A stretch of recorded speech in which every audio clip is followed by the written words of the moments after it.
Assalamualaikum warahmatullahi wabarakatuh. Nanda, hari ini kita akan melanjutkan pembelajaran tematik kita di tema 9. Hari ini kita akan fokus untuk membahas dalam muatan PPKN. Ananda bisa lihat dalam pembelajaran kedua, pembelajaran keempat, dan pembelajaran keenam. Apa saja yang akan kita bahas? Hari ini kita akan membahas tentang hak dan kewajiban kita terhadap lingkungan, terhadap sumber energi, dan terhadap hutan.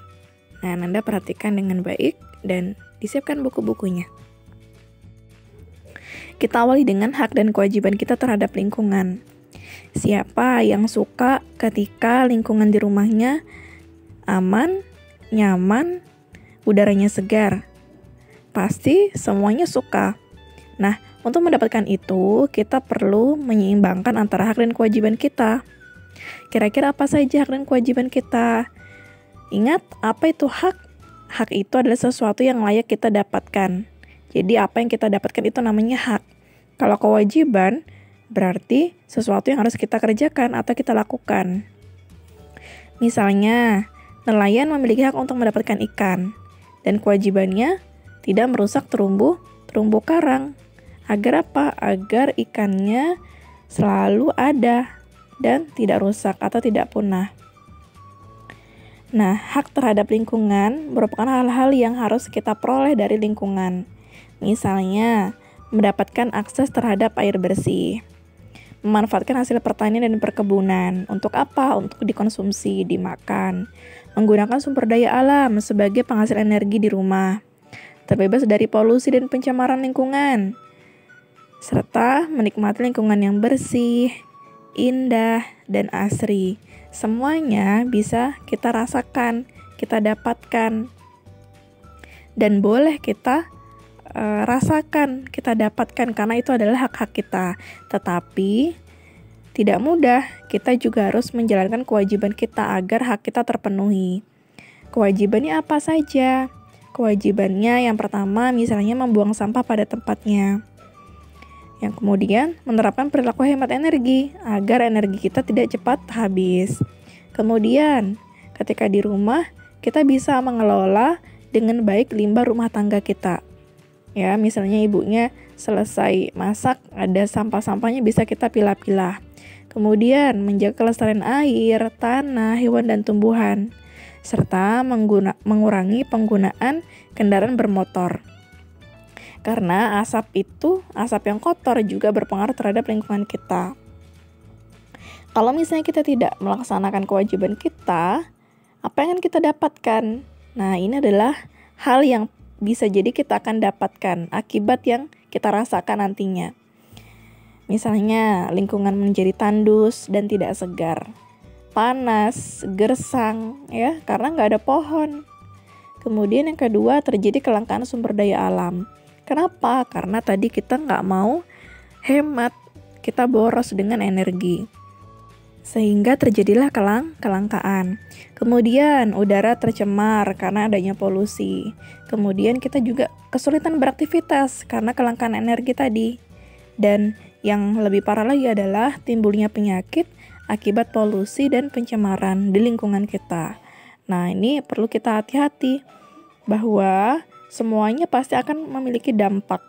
Nah, dampak itu yang harus kita hindari dengan melaksanakan kewajiban-kewajiban kita. Lalu bagaimana ketika kita ingin mendapatkan hak dan kewajiban kita terhadap sumber energi kita? Nah, di sini kita bisa memanfaatkan sumber energi kita, tetapi jangan lupa juga untuk melaksanakan kewajiban kita. Apa saja? Misalnya, yang pertama, kita memiliki kewajiban untuk menghemat energi dengan menggunakan seperlunya saja. Jadi kalau misalnya nggak perlu, nggak usah digunakan. Yang kedua, menjaga dan melestarikan alam untuk menjaga ketersediaan sumber energi kita. Dan yang ketiga adalah memanfaatkan teknologi dan peralatan hemat energi serta ramah lingkungan. Jadi kalau misalnya ada pilihan menggunakan teknologi yang lebih ramah, kita gunakan yang lebih ramah, yang lebih hemat, agar itu menjadi sumbang kasih kita terhadap lingkungan kita. Nah, ketika kita menjalankan kewajiban kita akan mendapatkan hak-hak kita dalam menggunakan sumber energi. Misalnya, mendapatkan sumber energi tersebut, mengelola sumber energi tanpa melanggar undang-undang, serta memanfaatkan energi alternatif seperti energi angin, air, ataupun matahari. Kita akan mudah dalam beraktivitas sehari-hari ketika kewajiban kita dan hak kita itu bisa berjalan secara seimbang terhadap energi. Nah, salah satu sumber energi yang juga kita miliki adalah laut. Laut ini sangat luas sekali di Indonesia. Banyak hal yang dapat dimanfaatkan dari laut kita.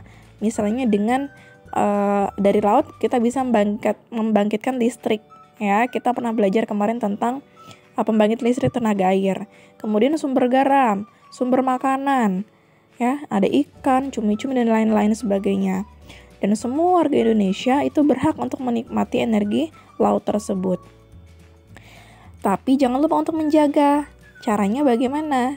Yang pertama, tidak menggunakan bahan peledak, pukat harimau, atau racun saat menangkap ikan. Yang kedua, mengganti penggunaan kemasan berbahan dasar plastik dengan bahan mudah terurai di lingkungan. Karena biasanya kalau kita banyak menggunakan plastik itu akan larinya ke sungai, ya, ke perairan, dan itu akan mencemari. Yang ketiga, mengurangi penangkapan hewan laut secara berlebihan. Jadi cukup diambil yang besar-besar saja.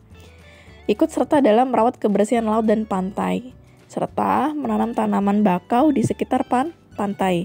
Agar apa? Agar bisa menjaga pasir yang ada di sekitar tersebut. Nah, di sini terdapat perilaku-perilaku masyarakat di sekitar kita yang boros ataupun hemat. Ada yang menghidupkan lampu pada siang hari, tapi ada juga yang mematikan lampu pada siang hari. Ada yang membiarkan keran air mengalir, tapi ada juga yang hemat energi dengan menutup keran air saat tidak digunakan. Ada juga mengendarai kendaraan bermotor untuk bepergian jarak dekat. Itu boros energi. Tapi ada juga yang hemat dengan menggunakan sepeda atau lebih memilih berjalan kaki ketika jaraknya hanya dekat saja. Untuk yang boros lagi apa? Ada yang menonton televisi sepanjang hari meskipun tidak diperlukan. Ada juga yang membatasi jam menonton televisi. Serta untuk yang boros ada juga yang meninggalkan komputer dalam keadaan menyala. Sedangkan untuk yang hemat energi dia mematikan komputer ketika tidak digunakan. Nah, kita sebagai pelajar yang baik, kita harus memilih kegiatan-kegiatan yang sekiranya bisa menghemat energi di rumah kita sendiri dulu. Kemudian ketika sudah bisa menerapkan di rumah kita bisa mengingatkan orang-orang lain atau tetangga-tetangga kita di sekitar rumah kita. Nah, selanjutnya, bagaimana hak dan kewajiban kita terhadap lingkungan kita, yaitu lingkungan hutan.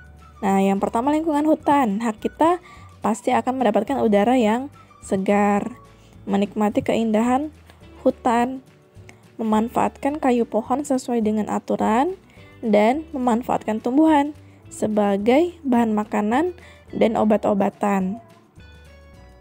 Ini semua kita bisa dapatkan dari hutan-hutan kita. Tapi kewajiban kita juga ada, yaitu melakukan reboisasi atau penghijauan kembali. Jadi kalau ada yang ditebang, harus ada yang ditanam kembali.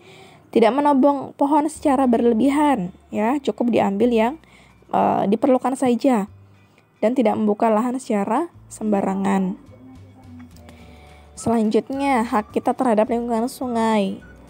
Kita bisa mendapatkan hak menggunakan air untuk keperluan mandi dan mencuci, memanfaatkan aliran sungai untuk transportasi, memanfaatkan air untuk pengairan sawah, serta memanfaatkan aliran air sebagai pembangkit energi listrik dengan menggunakan bantuan generator.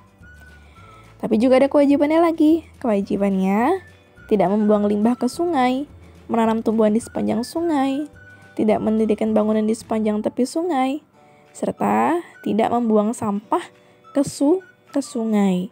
Nah, ini yang perlu kita ingat-ingat. Ya, banyak sekali masyarakat di pinggiran sungai yang masih melakukan hal-hal seperti ini. Alhamdulillah, materi kita sudah selesai. Waktunya kita untuk latihan. Latihan hari ini yang pertama, tuliskan hak dan kewajiban kita terhadap lingkungan pada halaman 11 sampai 12.